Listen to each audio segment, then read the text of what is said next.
In today's video, we discuss Justice Ian Jaden. Justice Ian Jaden is the principal judge in Maracas Municipality. First, he suggested bribing editors and reporters with more boxes of chocolate after leaders were exposed by the Samaritan app and the newspapers, page 22. He also boasted that he could escape punishment for wrongdoing by operating below the radar. That's on page 29. He has countless mistresses and relatives who do business with the municipal council. That is on page 69. He's also accused of hawking justice like cabbages and involvement in the grain scandal, page 69 and 102.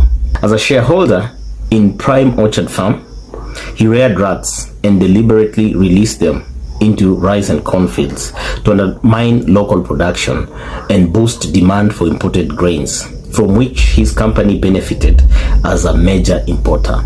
That is page 105 to 107. Justice Ian Jaden used his influence to award a rodent control contract to Vertebrate Pest Control Company, a subsidiary of Prime Orchard Farm, through single sourcing. He first sent his mistress Ivy to lobby Mayor Mosi, then overrule the council's rejection of the contract by ruling in court that agency justified single sourcing to safeguard the grain in the public interest. That is page 106 to 107.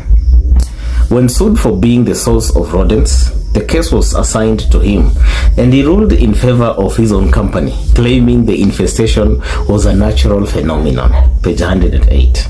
He accepted shares in Prime Orchard Farm as bribes to silence critics, Honorable Ramdai and Mr. Basdare, who threatened to expose the Rodentgate affair, page 108.